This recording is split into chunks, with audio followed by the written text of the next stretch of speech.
Kurak Prime wasn't just a planet. It was a warning label stamped onto star charts in bold red glyphs. Extreme hazard. No entry without level 9 clearance. The ground bubbled with magma. The atmosphere was a toxic soup of methane and sulfur dioxide. Gravity crushed bones like twigs in the rain. Well, if the acid didn't eat through your armor, the radiation would bleach your DNA into sludge. In other words, it was perfect for the 5th Galactic Death World Summit, an exclusive event for apex species who called planets like this home. High Chancellor Vortax, leader of the Dominion of Shattered Stars, flicked through the guest manifest with satisfaction. His compound eyes glimmered in the poisonous twilight. Ah, the Vrextai, survivors of Meridian 7's acid oceans, the Shardlings, solid light entities born of quantum storms, and of course the Oyanis benthics from the gravity wells of abyssal trenches. Each of these species had not merely survived, but evolved in the cruelest crucibles imaginable.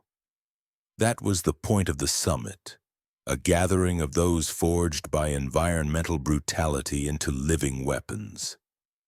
His aide, a delicate creature in an environmental chamber, hesitated. "And the humans?" she asked, her voice tinny through filtration.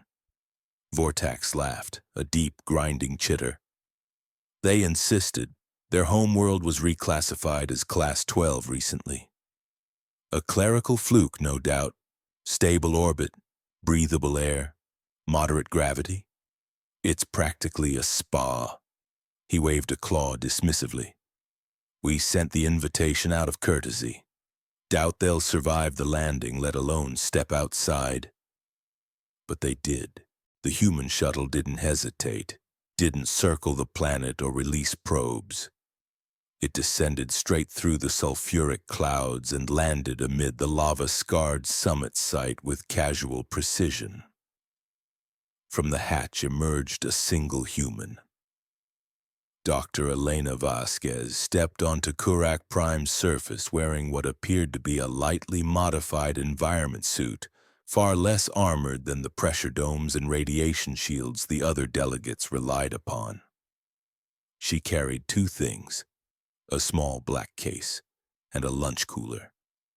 "Welcome to Kurak Prime," Chancellor Vortax greeted through a translator drone. "Do you require emergency assistance?"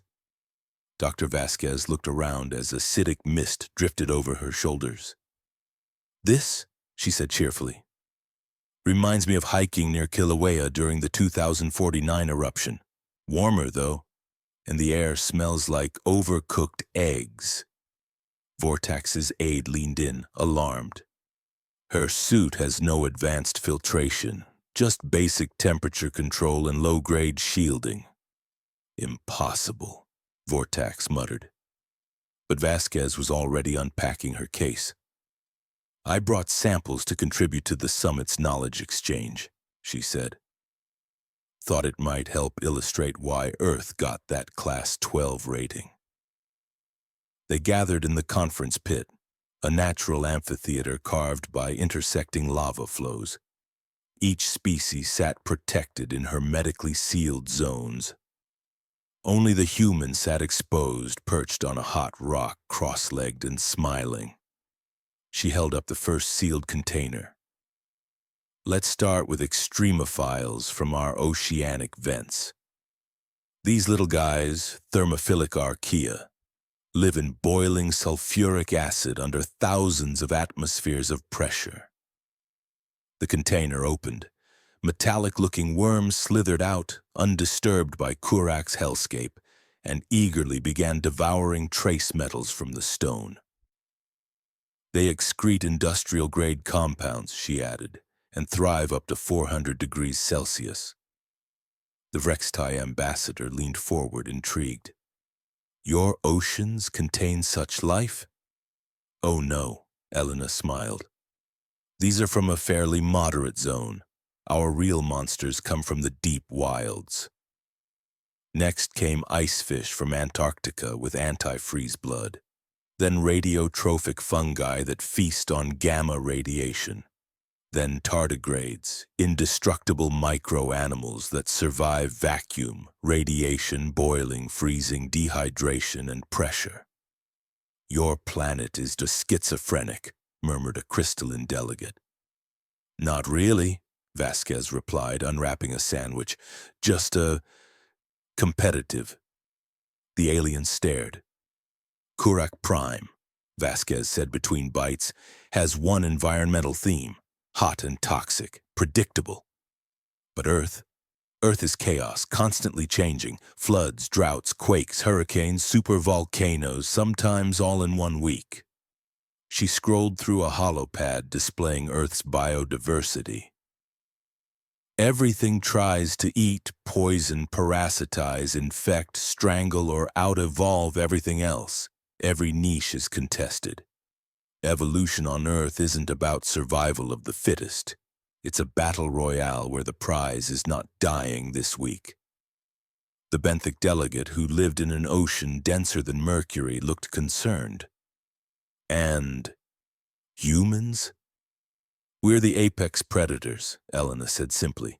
"We didn't specialize. We adapted to everything, from Arctic tundras to molten deserts. We don't just endure extremes, we weaponize them. Fire, ice, pressure, chemistry, biology. We turned survival into strategy." She looked up at them, calmly wiping her hands. "You all conquered one harsh environment. We evolved by surviving a planet where every environment is trying to kill us. And we still built spaceflight." Vortax, usually unshakable, found his mandibles twitching. This wasn't a fluke. This wasn't a clerical error. This was a mistake. They hadn't invited a fellow Death World species. They'd invited the conqueror of Death Worlds. And she was eating ham and cheese in a radiation storm.